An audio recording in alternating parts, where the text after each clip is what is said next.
सभी को नमस्कार। मैं रेशमा शेट्टी स्वागत करती हूँ आप सभी का हमारे चैनल पारिक प्रेजेंटेशंस के दांडेली दैनिक समाचार पर।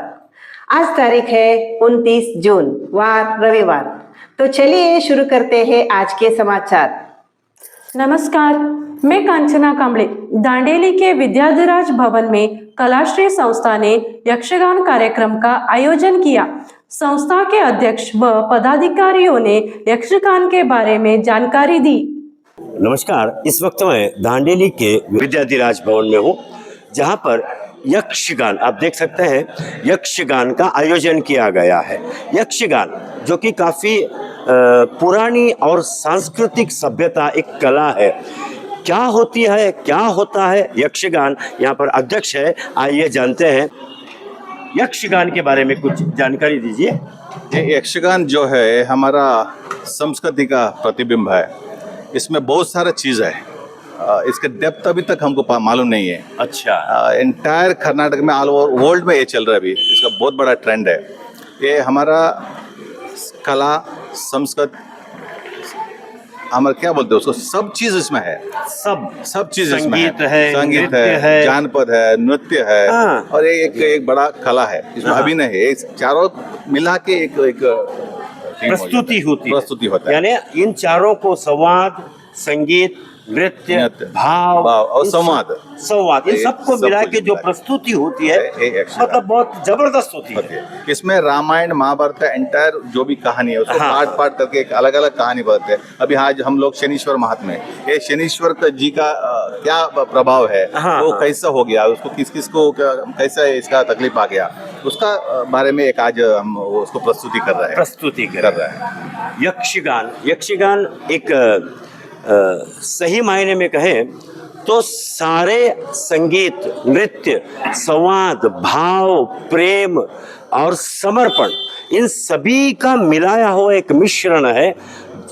इसकी वजह यह है कि जो हमारी महाभारत, रामायण और जो भी वेद पुराण जो है, इनके एक हिस्सा लेकर नृत्य के माध्यम से लोगों के सामने प्रस्तुत किया जाता है, ताकि पढ़ने लिखने ये अपनी जो पुरानी कथाएं हैं वो आसानी से समझ में आ जाए। भी एक चीज़ है, इसमें लैंग्वेज का बहुत बड़ा ये है। हाँ जी। इसमें कन्नड़ और संस्कृत छोड़कर दूसरा कौन सा भी भाषा इसमें नहीं है। एक भी इंग्लिश का वर्ड इसमें नहीं आएगा। पूरा प्योर कन्नड़ा और संस्कृत, ये दो चीज छोड़ के कौन सा भी तीसरा लैंग्वेज इसमें है ही नहीं है। उतना परफेक्ट है। जो भी है यक्षगान कलाविद है, उसका वो बार इंग्लिश में बात करेगा, जो भी करेगा, इसका अंदर जो आके उसको प्रस्तुत करेगा, एक भी मिस्टेक भी उसका एक वर्ड बाहर नहीं आएगा। इस मंच का प्रभाव। और इसमें जो फिल्म में क्या होता है, ट्रायल होता है, कट होता है। इसमें एक नहीं, ये जो बोला उसको जस्टिफाई करना पड़ेगा। भाई गलती से भी एक वर्ड आ गया ना उसका मुंह में, उसको वो खुद जस्टिफाई करना पड़ेगा, नहीं तो हार जाएगा। ऐसा उसके लिए उतना कॉन्शियस में वो काम करेगा। बहुत मेहनत का काम है, बहुत ध्यान का काम है। इसमें कॉलेज स्कूल नहीं पढ़ा हुआ लोग भी है, वो पूरा रामायण महाभारत जानता है। आज उसका एक वेश रहेगा, शनीश्वर रहेगा, कल उसको अर्जुन बनाएगा, श्री कृष्ण बनाएगा वो खुद। तो वो दिन वेश करेगा, ये करेगा, वो अर्जुन ही रहेगा, कल शनीश्वर रहेगा, परसों भीम रहेगा। ऐसा है, सारे पात्रों को निभाएगा। एक भी गलत वर्ड उसका मुंह में नहीं आएगा। उसको रिपीट नहीं है, कट नहीं, रिपीट नहीं, फिल्म नहीं है, नेचुरल है। जो भी है नेचुरल जाएगा। ये समक्ष करना है। और सही मायने में कहूँ तो हम सबको इस कला की इतनी लगाव होना चाहिए, क्योंकि ये जो कलाकार हैं काफ़ी मेहनत करते हैं।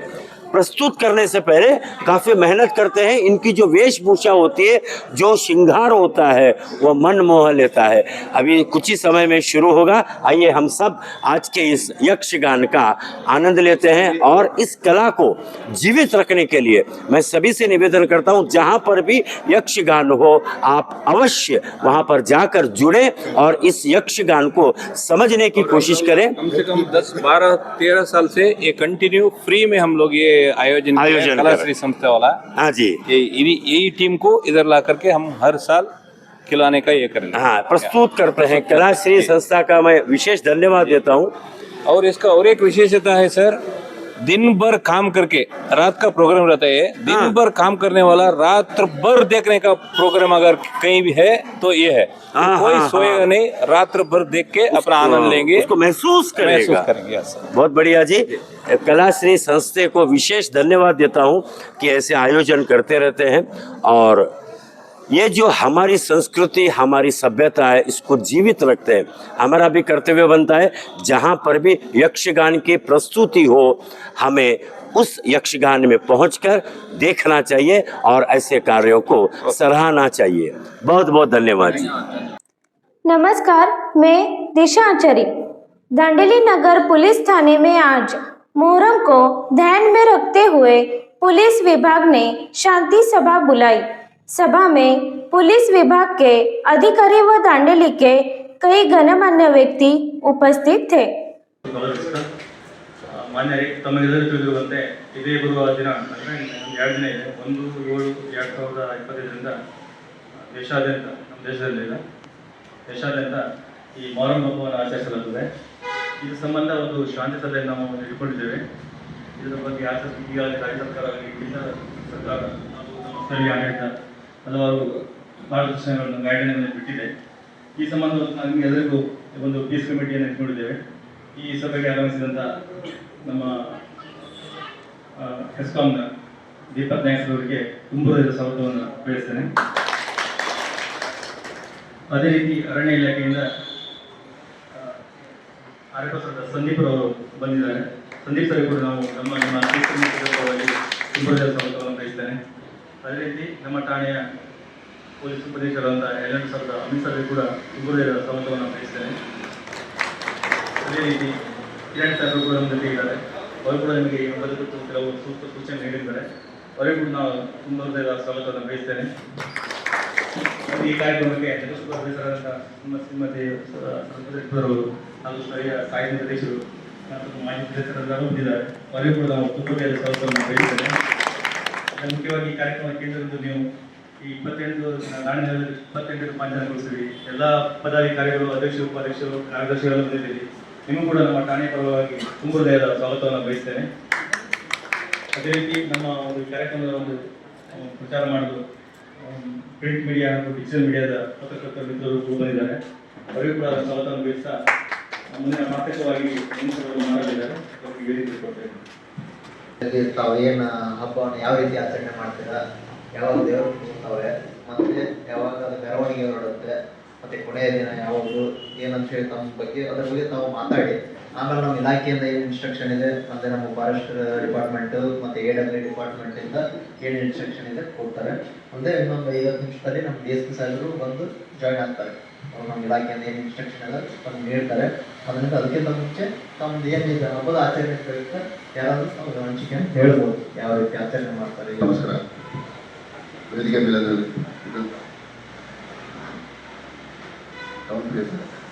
ಅಭಿನಂದರ್ ಸರ್ ಅವರೇ, ಸಿಂಗಮ್ ಎಂದೇ ಕರೆಯುವ ಕಿರಣ್ ಪಾಟೀಲ್ ಸರ್ ಅವರೇ, AWA ಅವರೇ, ಫಾರೆಸ್ಟ್ ಡಿಪಾರ್ಟ್ಮೆಂಟ್ ಬಂದಂಥ ಆರ್ಎಫ್ಒ ಸರ್ ಅವರೇ, ಬಂದಂಥ ನಮ್ಮ ಎಲ್ಲ ಗೌರವ ಸಮಿತಿ ಸದಸ್ಯರೇ, ಅಧ್ಯಕ್ಷರೇ, ಎಲ್ಲರಿಗೂ ಶುಭ ಸಂಜೆ ನಮಸ್ಕಾರವನ್ನು ಹೇಳ್ತಾ ಅಸ್ಸಲಾಮು ಅಲೈಕುಂ। ನಾನು ಈ ಸಮಯದಲ್ಲಿ ಒಂದು ಮಾತು ಹೇಳಕ್ಕೆ ಬಯಸ್ತೇನೆ। ಮೊನ್ನೆ ಒಂದು ಆಗಿದ್ದಂಥ ಇದು ನೋಡಿದ್ದೀನಿ ಇನ್ಸಿಡೆನ್ಸ್ ದಾಂಡೇಲಿಯಲ್ಲಿ, ಇದು ಯಾವತ್ತೂ ಆಗಿರಲಿಲ್ಲ।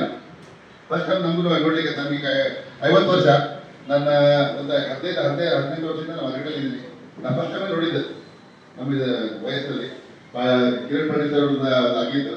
ಇವರು ತಮ್ಮ ಜೀವದ ಹಂಗನ್ನು ಬಿಟ್ಟು ತಮ್ಮನ್ನೆಲ್ಲ ಇದನ್ನು ಬಿಟ್ಟ ಎಲ್ಲ ಆಗಿದ್ದ ಅದನ್ನು ಖಂಡಿಸ್ತೀವಿ, ಅದು ಖಂಡನೀಯ, ಅದು ಆಗಬಾರ್ದು। ಇದು ದಾಂಡೇಲಿಯಲ್ಲಿ ನಮ್ಮ ಊರಲ್ಲಿ ಇಂಥವರ ಕಥೆಗಳು ಆಗಬಾರ್ದು, ಇದು ಖಂಡನೀಯ। ತಾವು ಇವರು PSI ದಾಂಡೇಲಿ ಸ್ಟೇಷನಿನ ಕಿರಣ್ ಪಾಟೀಲ್ ಸರ್ ಅವರು ದಾಂಡೇಲಿಯಲ್ಲಿ ಮತ್ತೊಂದು ಮಾತಾಡಿದ್ರಿ, ಗಣಪತಿ ಹೇಗೆ ಮಾಡ್ಬೇಕಂತ ತೋರಿಸಿದ್ದೀವಿ।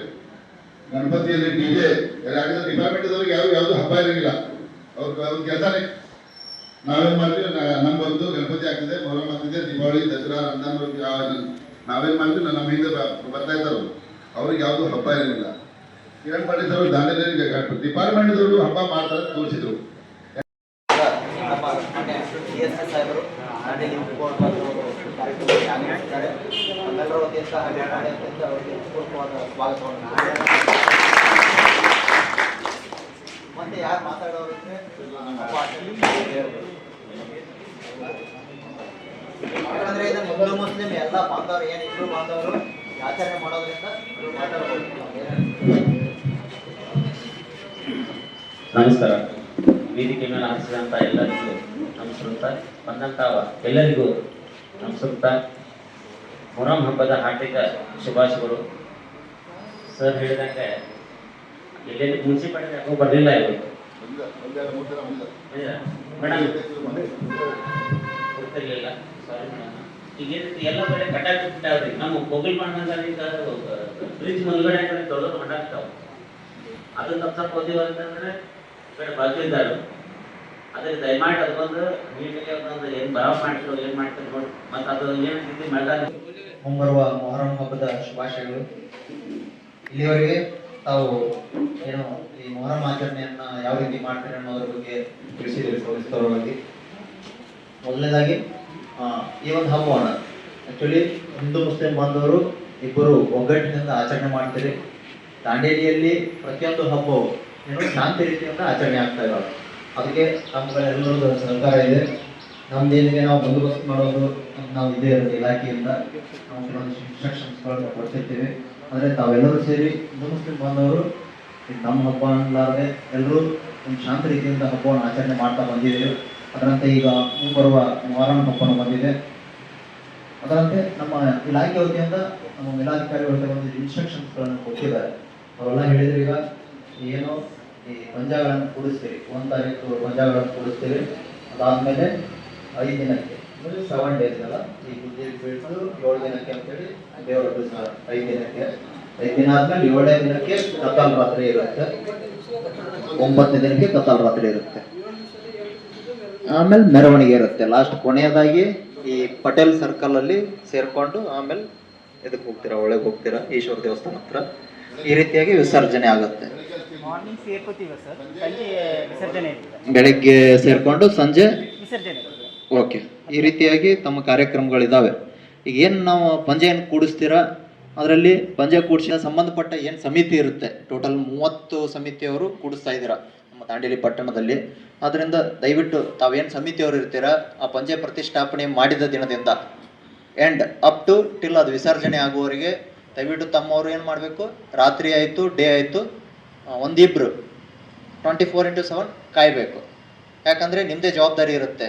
ಅಲ್ಲೇನಾದರೂ ಸಮಸ್ಯೆ ಆಯ್ತು ಅಂದರೆ ಇಮ್ಮಿಡಿಯೇಟ್ಲಿ ಅದೇನಾಗುತ್ತೆ, ಬೇರೆ ಹಂತಕ್ಕೆ ತಲುಪುತ್ತೆ. ಅಂಥದ್ದು ಯಾವುದೂ ಸಮಸ್ಯೆ ಆಗಿಲ್ಲ ಹಿಂದೆ, ಅದು ಆಗಲೂಬಾರ್ದು. ಆದ್ದರಿಂದ ದಯವಿಟ್ಟು ಸಮಿತಿಯವರು ಅದ್ರ ಬಗ್ಗೆ ಮುಂಜಾಗ್ರತೆ ವಹಿಸಬೇಕು. ಅಲ್ಲದೆ ಅಲ್ಲಿ ಏನು ಲೈಟ್ ಏನು ಕರೆಂಟನ್ನು ಅಳವಡಿಸ್ಕೊಂಡಿರ್ತೀರ, ದಯವಿಟ್ಟು ಈಗ ಟೆಂಪ್ರರಿ ಮೀಟ್ರನ್ನು ಅಳವಡಿಸ್ಕೊಳ್ಳೋಕ್ಕೆ ಹೇಳಿದ್ದಾರೆ. ಹೆಸ್ಕಾಮ್ದವರು ಬಂದಿದ್ದಾರೆ, ಅವರು ಅದ್ರ ಬಗ್ಗೆ ಮಾತಾಡ್ತಾರೆ. ದಯವಿಟ್ಟು ತಾವು ಹೆಸ್ಕಾಮ್ ಕಡೆಯಿಂದ ಒಂದು ಟೆಂಪ್ರರಿ ಏನು ಮೀಟ್ರನ್ನು ಅಳವಡಿಸ್ಕೊಂಡು ಕರೆಂಟನ್ನು ತೊಗೊಳ್ಬೇಕಾಗತ್ತೆ ಇದಕ್ಕೆ. ಅದು ಬಿಟ್ಟರೆ ಏನು ನೀವು ಕತಾಲ್ ರಾತ್ರಿ ಮಾಡ್ತೀರಾ, ಅವಾಗ ಕಟ್ಟಿಗೆ ಬೇಕಾಗುತ್ತೆ ನಿಮಗೆ. ಅದರಂತೆ ನಾವು ಫಾರೆಸ್ಟ್ ಅವ್ರನ್ನ ಕರೆಸಿದ್ದೀವಿ, ಅವ್ರೇನು ಇನ್ಸ್ಟ್ರಕ್ಷನ್ ಕೊಡ್ತಾರೆ ಅದರ ಬಗ್ಗೆ. ಅದರಿಂದ ಯಾವುದೇ ತೊಂದರೆ ಆಗದೆ ಈ ಹಬ್ಬವನ್ನು ಆಚರಣೆ ಮಾಡಬೇಕು. ಅಲ್ಲದೆ ಏನಾಗುತ್ತೆ, ಕೆಲವೊಂದಿಷ್ಟು ಕುಡಿದು ಅಥವಾ ಏನು ಗಾಂಜಾ ಸೇದಿ ಏನಾದ್ರು ಸ್ಮೋಕ್ ಮಾಡ್ಕೊಂಡು ಬಂದು ಗಲಾಟೆ ಇಶ್ಯೂ ಮಾಡುವಂಥ ಚಾನ್ಸಸ್ಗಳು ಜಾಸ್ತಿ ಇರುತ್ತೆ. ಆದ್ದರಿಂದ ದಯವಿಟ್ಟು ತಾವು ಸಮಿತಿಯವರು ವಾಲಂಟಿಯರ್ಸನ್ನು ಇರಬೇಕು. ಅಂದರೆ ಹಬ್ಬವನ್ನು ಆಚರಣೆ ಮಾಡಿದ್ರಂದರೆ ಒಂದು ದಾಂಡೇಲಿ ನಗರದಲ್ಲಿ ಪೀಸ್ಫುಲ್ಲಾಗಿ ಹಬ್ಬ ಆಚರಣೆ ಆಗುತ್ತೆ. ನಮ್ಮದು ಸದಾ ಸಹಕಾರ ಇರುತ್ತೆ. ನಮ್ದು ಯಾವುದೇ ಒಂದು ಸಮಸ್ಯೆಗಳಾದರೆ ಇಮ್ಮಿಡಿಯೇಟ್ ಏನಾದರೂ ಇಶ್ಯೂ ಆಯ್ತು ಅಂದರೆ ತಾವು ಪೊಲೀಸ್ ಸ್ಟೇಷನ್ಗೆ ಕಾಲ್ ಮಾಡಿ ಅಥವಾ ನಮಗೆ ಕಾಲ್ ಮಾಡಿ ಅಥವಾ 112 ಕಾಲ್ ಮಾಡಿದ್ರಂದರೆ ನಾವು ಇಮ್ಮಿಡಿಯೇಟ್ ಅಟೆಂಡ್ ಮಾಡ್ತೀವಿ. ಆದ್ದರಿಂದ ದಯವಿಟ್ಟು ಈ ಒಂದು ಹಬ್ಬವನ್ನು ಪೀಸ್ಫುಲ್ಲಾಗಿ ಶಾಂತಿ ಸೌಹಾರ್ದತೆಯಿಂದ ಈ ಹಬ್ಬ ಆಚರಣೆ ಆಗಲಿ ಅಂತ ಹೇಳ್ತಾ, ಮುಂದಿನದಾಗಿ ನಮ್ಮ ಮೇಲಾಧಿಕಾರಿಗಳಾದಂಥ DSP ಸಾಹೇಬರು, ಅಲ್ಲದೆ ಫಾರೆಸ್ಟ್ ಡಿಪಾರ್ಟ್ಮೆಂಟ್ದವ್ರು ಇದ್ದಾರೆ, AW ಅವರು ಇರ್ತಾರೆ, ಅವರು ತಮಗೆ ಏನು ಇನ್ಸ್ಟ್ರಕ್ಷನ್ ಇದೆ ಕೊಡ್ತಾರೆ. Thank you. ಅರಣ್ಯ ಇಲಾಖೆಯ RFO ಅವರೇ ಹಾಗೂ ನಗರಸಭೆಯ ಸದಸ್ಯರೇ ಹಾಗೂ ಮೊಹರಂ ಕಮಿಟಿಯ ಎಲ್ಲ ಸದಸ್ಯರೇ, ನಮ್ಮ ಹೆಸ್ಕಾಮ್ ಇಲಾಖೆಗೆ ಸಂಬಂಧಿಸಿದಂತೆ ನೀವು ಮೀಟ್ರನ್ನು ಕಡ್ಡಾಯವಾಗಿ ತಗೋಬೇಕು. ಯಾವುದೇ ಡೈರೆಕ್ಟ್ ಕನೆಕ್ಷನನ್ನು ಹಾಕೋಬಾರ್ದು ಮೊದಲನೇದಾಗಿ. ಎರಡನೇದಾಗಿ ನಿಮ್ಮ ಟೆಂಟನ್ನೇನು ಕೂಡಿಸ್ತೀರಲ್ಲ, ನಮ್ಮ ಲೈನ್ ಕೆಳಗೆ ಕೂಡಿಸ್ಬೇಡಿ. ಅದು ಗೊತ್ತಾಗಲ್ಲ ನಿಮಗೆ. ನಮ್ಮ ಲೈನ್ ಕೆಳಗೆ ಇರ್ತದೆ, ಏನೋ ಪತಾಕೆ ಮೇಲೆ ಎತ್ತಿಬಿಡ್ತೀರಿ, ಕರೆಂಟ್ ಚಾರ್ಜ್ ಇರ್ತದೆ, ಕರೆಂಟ್ ಶಾಕ್ ಹೊಡೆಯೋ ಚಾನ್ಸ್ ಇರ್ತದೆ. ಅದಕ್ಕೆ ಎಲ್ಲೂ ನೀವು ಲೈನ್ ಕೆಳಗೆ ಇದನ್ನು ಕುಳಿಸ್ಬೇಡಿ, ಸ್ವಲ್ಪ ಮುಂದೆ ತೊಗೊಂಡು ಕುಳಿಸಿ. ಆಮೇಲೆ ನಮ್ಮ ಕಂಬಗಳಿಗೆ ಯಾವುದೇ ನೀವು ಏನನ್ನೂ ಕಟ್ಟಬಾರ್ದು. ಆ್ಯಕ್ಚುಲಿ ಏನಾಗುತ್ತೆ, ಕರೆಂಟ್ ಯಾರಿಗೂ ಕಾಣಲ್ಲ. ಈಗ ಮಳೆಗಾಲ ಇದೆ, ಒಂದೊಂದು ಸಲ ವೈರ್ ಕಟ್ಟಾಗಿ ಕಂಬದ ಮೇಲೆ ಬಿದ್ದಿರುತ್ತೆ, ಮಳೆ ನೀರು ಇರೋದ್ರಿಂದ ಗ್ರೌಂಡ್ ಆಗೋ ಚಾನ್ಸ್ ಇರ್ತದೆ. ಅದಕ್ಕೆ ಕಂಬಕ್ಕೆ ನಿಮ್ಮದೇ ಯಾವುದೇ ಸಲಕರಣೆಗಳನ್ನು ಕಟ್ಟಬಾರ್ದು. ಇವತ್ತಿನ ಮೊಹರಂ ಹಬ್ಬದ ಪೂರ್ವಭಾವಿ ಸಭೆಗೆ ವೇದಿಕೆ ಅಧ್ಯಕ್ಷತೆ ವಹಿಸಿದಂಥ DSP ಸಾಹೇಬ್ರವರೇ, ಕಿರಣ್ ಸರ್ ಅವರೇ, ಅಮೀನತ್ತರ್ ಸರ್ ಅವರೇ, ದೀಪಕ್ ನಾಯ್ಕ್ ಸರ್ ಅವರೇ ಹಾಗೂ ಜಗದೀಶ್ ಸರ್ ಅವರೇ, ನಾವೆಲ್ಲರೂ ಈಗ ಕೂಡಿರೋದೇ ಮೊಹರಂ ಹಬ್ಬವನ್ನು ಸಂಭ್ರಮಣೆಯಿಂದ ಹಾಗೂ ಯಾವುದೇ ರೀತಿಯ ಸಾರ್ವಜನಿಕರ ತೊಂದರೆ ಆಗದಂತೆ ಮುನ್ನೆಚ್ಚರಿಕೆ ಕ್ರಮವನ್ನು ವಹಿಸಿಕೊಂಡು ಈ ಒಂದು ಹಬ್ಬವನ್ನು ನಾವೆಲ್ಲರೂ ಕೂಡಿ ಆಚರಿಸೋಣ ಅಂತ ಹೇಳ್ತಾ ಇದ್ದೇನೆ. ನಮ್ಮ ಇಲಾಖೆಗೆ ಸಂಬಂಧಪಟ್ಟಂತೆ ಅವ್ರು ಹೇಳಿದಂತೆ 39 ತಮ್ಮ ಪಂಜಗಳನ್ನು ತಾವು ಕುಂದಿರಿಸ್ತೀರಿ ಅಂತ ಹೇಳ್ತಾ ಇದ್ರಿ. 39 ಅಂತಂದರೆ ನನಗೆ ಒಂದು ಪಂಜ ಬಗ್ಗೆ ನಾನು 4 ಕ್ವಿಂಟಲ್ ಅಂತ ಕಡೆಗೆ ಬೇಕಂತ ಹೇಳಿದ್ರೆ ನಮಗೊಂದು 3 ಲೋಡ್ ಅಷ್ಟು ಕಡೆಗೆ ನಾವು ನಿಮಗೆ ಪ್ರೊವೈಡ್ ಮಾಡಬೇಕು. ಅಷ್ಟೊಂದು ತಮಗೆ ನೀಡೋದು ನಾವು ಕಷ್ಟ ಸಾಧ್ಯ. ಯಾಕಂದ್ರೆ 2 ವರ್ಷ ಹಿಂದ್ಗಡೆ ತಾವು ಹೇಳೋದಂಗೆ KSFIC ಹಾಗೂ ನಾವು ಜಂಟಿಯಾಗಿ ಕೆಲಸವನ್ನು ಮಾಡ್ತಿದ್ದಾಗ ನಾವು KSFICಯಿಂದ ತಮಗೆಲ್ಲರಿಗೂ ಯಾರು ಬಂದಿದ್ದಾರೆ ಅವರಿಗೆಲ್ಲರಿಗೂ 4 ಕ್ವಿಂಟಲ್ ಅಂತ ನಾವು ಕಟ್ಟಿಗೆಯನ್ನು ಪ್ರೊವೈಡ್ ಮಾಡಿದ್ವಿ 2 ವರ್ಷದ ಹಿಂದ್ಗಡೆ. ಲಾಸ್ಟ್ ಇಯರ್ ನಾವು ಮಾಡಿಲ್ಲ, ಯಾಕಂತಂದ್ರೆ ನಮಗವ್ರಿಗೂ ಈಗ ಜಂಟಿಯಾಗಿ ನಾವೇನು ವ್ಯವಸ್ಥೆ ಮಾಡ್ಕೊಂಡಿಲ್ಲ. ಸೊ ಹಾಗಾಗಿ ನಾವೀಗ ನಿಮಗೆ ಡೈರೆಕ್ಟಾಗಿ ಕಾರ್ಡಲ್ಲಿ ಹೋಗಿ ಕಟ್ಟಿಗೆ ತೊಗೊಬಾ ಅಂತ ಹೇಳೋದು ಕಾನೂನು ಪ್ರಕಾರ ಅಂತ ತಪ್ಪು. ಯಾವುದು ಕಾನೂನು ಅವಕಾಶವಿದೆ ಅದೇ ರೀತಿಯಲ್ಲಿ ನಾವು ನಿಮಗೆ ಕಟ್ಟಿಗೆನ ಪ್ರೊವೈಡ್ ಮಾಡಬೇಕು. ದಾಂಡೇಲಿಯಲ್ಲಿ ಎಲ್ಲಿ ನಿಮಗೆ ರೋಡ್ ಸೈಡ್ ಏನಾರು ಕಟ್ಟಿಗೆಯಲ್ಲಿ ಕಟ್ ಮಾಡಿದ್ದೆ ಆತಂಕ ಮರ ಏನಾರು ಬಿದ್ದಿದ್ದರೆ ಅದನ್ನು ತಾವು ತೊಗೋಬೋದು. ಅದ್ರ ಜೊತೆಗೆ ನಿಮ್ಮ ಹೊರಗಡೆ ಯಾವುದಾದ್ರು ಬೀಟ್ ಫಾರೆಸ್ಟ್ ಅಥವಾ ಫಾರೆಸ್ಟ್ DRF ಜೊತೆ ಮಾತಾಡಿಕೊಂಡು ತಮ್ಮ ಈ ರೋಡ್ ಸೈಡ್ ಏನಾರು ಕಟಿಂಗ್ ಆಗಿದೆ ಗಿಡಗಳನ್ನೇನು ಬಿದ್ದಿದ್ದರೆ ಅದನ್ನು ತಾವು ಕೊಟ್ಟಿಗೆ ತೊಗೊಬಂದು ತಾವು ತಮ್ಮ ಮೊಹರಂ ಹಬ್ಬವನ್ನು ಆಚರಿಸ್ಬೋದು ಹೇಳಿಕೆ ನಾನು ಇಷ್ಟಪಡ್ತೀನಿ. ಧನ್ಯವಾದ. ಎಲ್ರಿಗೂ ನಮಸ್ಕಾರ. ಮೊಹರಂ ಪೂರ್ವಭಾವಿ ಬಗ್ಗೆ ತಮಗೆಲ್ಲ ಮತ್ತೊಮ್ಮೆ ಆಹ್ವಾನಿಸ್ತಾ, ಎಲ್ಲ ಇನ್ಸ್ಟ್ರಕ್ಷನ್ಸ್ ಆಲ್ರೆಡಿ ಕನ್ವೆ ಆಗಿದೆ. ಎಲ್ಲ ಇನ್ಸ್ಟ್ರಕ್ಷನ್ನ PSI ಅವರು ಹೇಳಿದ್ದಾರೆ, ಮತ್ತು ಹೆಸ್ಕಾಂ ಇಲಾಖೆ ಅಧಿಕಾರಿಯವರು ಹೇಳಿದ್ದಾರೆ, ಫಾರೆಸ್ಟ್ ಅವರು ಹೇಳಿದ್ದಾರೆ. ತಾವೆಲ್ಲ 6ನೇ ತಾರೀಕಿಗೆ ಮೆರವಣಿಗೆ ಇರುತ್ತೆ, ಹೌದಾ? 6, 7, 5ನೇ ತಾರೀಕು ನೈಟ್, 6ನೇ ತಾರೀಕಿಗೆ ಅದು ಪಂಜಾಗಳ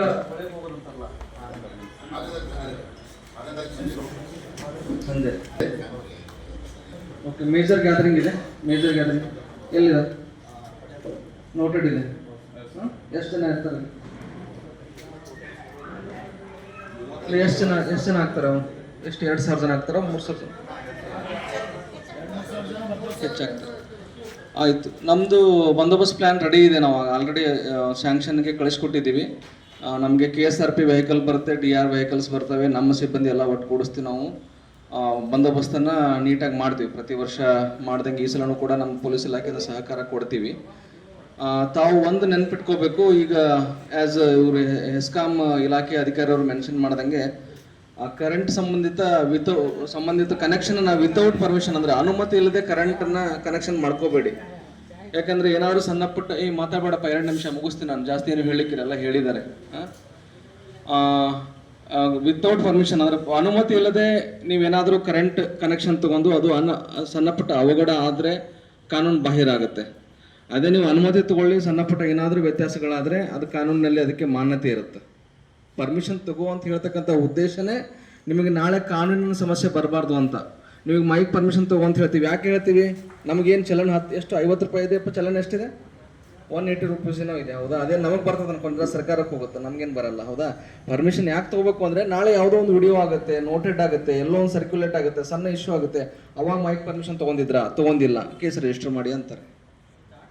ಏನೇ ಕೆಲಸ ಮಾಡಿದರೂ ಕೂಡ ಹಬ್ಬಗಳಲ್ಲಿ ನಾವು ಕಾನೂನಿನ ಏನು ಒಂದು ಏಜೆನ್ಸಿ ಇದೆ, ಕಾನೂನಿನ ಒಂದು ಏನು ನಮ್ಮದೊಂದು ಪೊಲೀಸ್ ಅಂತ ಇದೆ, ನಿಯಮ ಅಂತಿದೆ, ಅದನ್ನ ತೊಗೊಂಡು ಪರ್ಮಿಷನ್ ತೊಗೊಂಡು ಇನ್ಫಾರ್ಮೇಷನ್ ಕೊಟ್ಟು ಮಾಡಿದರೆ ನಾಳೆ ಸಣ್ಣ ಪುಟ್ಟ ವ್ಯತ್ಯಾಸ ಆದರೆ ನಾವು ಜವಾಬ್ದಾರ ಆಗ್ತೀವಿ. ನಾವು ಬರ್ತೀವಿ, ಮೈಕ್ ಪರ್ಮಿಷನ್ ನಾವು ಕೊಟ್ಟಿರ್ತೀವಿ, ಸಣ್ಣ ಪುಟ್ಟ ಲಾ ಆ್ಯಂಡ್ ಆರ್ಡರ್ ಇಶ್ಯೂ ಆಗುತ್ತೆ, ನಾವು ಬಂದು ಮ್ಯಾನೇಜ್ ಮಾಡ್ತೀವಿ, ಅದನ್ನ ಮೇಲಾಧಿಕಾರಿಗೆ ಹೇಳಲಿಕ್ಕಾಗುತ್ತೆ.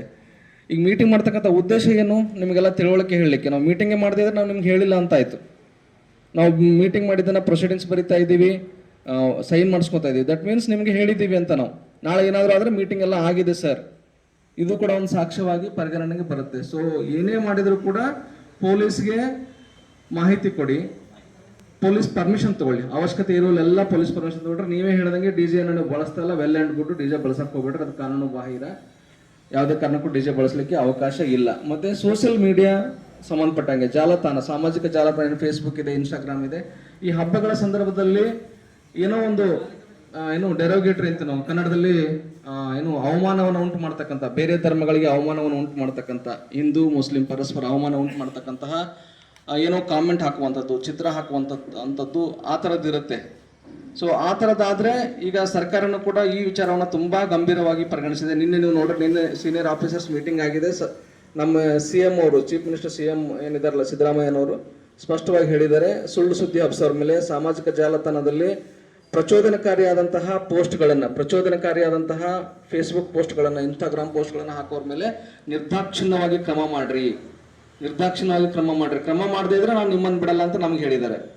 ನಿಮ್ಮನ್ನಂದ್ರೆ ನಮ್ಮ ಪೊಲೀಸರನ್ನು ಬಿಡಲ್ಲ, ಲೋಕಲ್ ಪೊಲೀಸ್ಗೆ ನಾವು ಪನಿಷ್ಮೆಂಟ್ ಕೊಡ್ತೇವೆ ಅಂತ ಹೇಳಿದ್ದಾರೆ. ಸೊ ಎವ್ರಿಥಿಂಗ್ ವಾಚಲ್ಲಿರುತ್ತೆ. ನಿಮ್ಮದು ಸೋಷಿಯಲ್ ಮೀಡಿಯಾ ಏನೇನು ನಡೀತಾ ಇದೆ ಅಂತ ಎವ್ರಿಥಿಂಗ್ ವಾಚಲ್ಲಿರುತ್ತೆ. ನಮ್ಮ ಸಿಬ್ಬಂದಿಯವರು ವಾಚ್ ಮಾಡ್ತಿರ್ತಾರೆ. ಡಿಸ್ಟಿಕ್ ಲೆವೆಲಲ್ಲಿ ಎಲ್ಲ ಫೇಸ್ಬುಕ್ ಗ್ರೂಪ್ಗಳು, ವಾಟ್ಸಪ್ ಗ್ರೂಪ್ಗಳು, ಯಾರ್ಯಾರು ಏನೇನು ಹಾಕ್ತಾರೆ ಅಂತ ಎಲ್ಲವೂ ಕೂಡ ವಾಚ್ ಆಗ್ತಾ ಇದೆ. ಇಮಿಡಿಯೇಟ್ಲಿ ನಮ್ಮ ಗಮನಕ್ಕೆ ಬರುತ್ತೆ. ನಾವು ನಿರ್ದಾಕ್ಷಿಣ್ಯವಾಗಿ ಕ್ರಮ ಕೈಗೊಳ್ಳಲೇಬೇಕಾದಂಥ ಅನಿವಾರ್ಯ ಇರುತ್ತೆ. ತಾವೆಲ್ಲ ತಮ್ಮ ಸುತ್ತಮುತ್ತಲವ್ರಿಗೆ ಹೇಳ್ರಿ, ಏನೇ ಹಾಕಿದ್ರು ವಿವೇಚನೆಯಿಂದ ಸಾಮಾಜಿಕ ಜಾಲತಾಣಗಳನ್ನು ಯಾವಾಗಲೂ ಬಳಸಿ. ಹಬ್ಬದಲ್ಲಿ ಮಾತ್ರ ಅಲ್ಲ, ಯಾವಾಗಲೂ ಕೂಡ ಸಾಮಾಜಿಕ ಜಾಲತಾಣಗಳನ್ನು ಅತ್ಯಂತ ವಿವೇಚನೆಯಿಂದ, ಅತ್ಯಂತ ಬುದ್ಧಿವಂತಿಕೆಯಿಂದ ಹಾಕೋಕ್ಕಿಂತ ಮುಂಚೆ 10 ಸಲ ವಿಚಾರ ಮಾಡಿ ಇದನ್ನು ಹಾಕಿದರೆ ಯಾವ ರೀತಿ ಪರಿಣಾಮ ಆಗುತ್ತೆ ಅಂತಕ್ಕಂಥದ್ದು ನಮಗೆ ಗೊತ್ತಿರಬೇಕು. ನಾನು ಹಾಕಿಬಿಡೋದು, ಪಟ್ನ ಶೇರ್ ಮಾಡಿಬಿಡ್ಬೋದು, ಶೇರ್ ಅಂತಿರುತ್ತೆ, ಶೇರ್ ಮಾಡಿದ್ರೆ ಪಟ್ನ ಪೋಸ್ಟ್ ಆಗುತ್ತೆ. ಆಮೇಲೆ ಪರಿಣಾಮ ಎಂತ ಆಗುತ್ತೆ ನೀವು ನೋಡಿದ್ರಿ, ಲೈವ್ ಆಗಿ ಇಲ್ಲೇ 3 ಜನ ಅರೆಸ್ಟ್ ಆಗಿದ್ದಾರೆ. ತಿಳ್ಕೊಳ್ಳಿ ಯಾರ್ಯಾರು ಯಾವ ಕಾರಣಕ್ಕೆ ಅರೆಸ್ಟ್ ಆಗಿದ್ದಾರೆ ಅಂತ. ಆ ಥರದ ಪರಿಸ್ಥಿತಿ ಬೇರೆಯವ್ರಿಗೆ ಬರೋದು ಬೇಡ. ಬೇರೆಯವರು ಹುಷಾರಾಗಿ ನಿಮ್ಮ ಸಾಮಾಜಿಕ ಜಾಲತಾಣಗಳನ್ನ ಬಳಸ್ಕೊಳ್ಳಿ, ಒಳ್ಳೆಯದಕ್ಕಾಗಿ ಬಳಸಿ, ಒಳ್ಳೆಯದನ್ನ ಶೇರ್ ಮಾಡಿ. ಇಷ್ಟು ಹೇಳ್ತಾ ತಮಗೆಲ್ಲ ಅಡ್ವಾನ್ಸ್ ಮೊಹರಂ ವಿಶಸ್. ತಾವೆಲ್ಲ ಶಾಂತಿಯಿಂದ ಮೊಹರಮನ್ನು ಸೆಲೆಬ್ರೇಟ್ ಮಾಡಿ. ಎಲ್ಲ ಇಲಾಖೆಗಳ ಸಹಕಾರ ಖಂಡಿತವಾಗಿಯೂ ನಮಗಿರುತ್ತೆ. 112 ನಂಬರ್ ನೆನ್ಪಿಟ್ಕೊಡ್ರಿ. ಸಣ್ಣ ಪುಟ್ಟ ವಿಚಾರಗಳಿಗೆ 112ಗೆ ಕೂಡ ಕಾಲ್ ಮಾಡಿ. 1912 ಹೆಸ್ಕಾಂದವ್ರು ಹೇಳಿದ್ರು, ವಿದ್ಯುತ್ ಸಂಬಂಧಿತ ಯಾವುದೇ ದೂರುಗಳಿಗೆ 1912ಗೆ ಇಮಿಡಿಯೇಟ್ಲಿ ಕಾಲ್ ಮಾಡಿ. ಅವ್ರು ಲಾಕ್ ಮಾಡ್ತಾರೆ, ನಿಮಗೆ ಸರ್ವಿಸನ್ನು ಕೊಡ್ತಾರೆ. Okay done, thank you. कल हमने आपसे जो सवाल पूछा था उसका सही जवाब है लखनऊ। कमेंट्स में जवाब देने वाले हैं मरीसा गोंसाल्वेस, प्रवीण कुमार मिश्रा, रजीना गोंसाल्वेस, फिलोमिना फर्नांडिस, गायत्री नीलेश पाटिल, देवानंद सडेकर, शीला विनायक, शैला सुतार, पवित्रा KP, राजेंद्र सेन, विजय कुमार शर्मा, योगेश कदम, कलीलुल्ला N मिर्जा भाई, अली रटेकहली। आज का सवाल, मानव के शरीर का कौन सा अंग जन्म से लेकर मृत्यु तक नहीं बढ़ता है? कमेंट्स में ज़रूर बताइए। अंत तक हमसे जुड़े रहने के लिए धन्यवाद। कल फिर मुलाकात होगी हमारे इसी चैनल पारिक प्रेजेंटेशंस पर।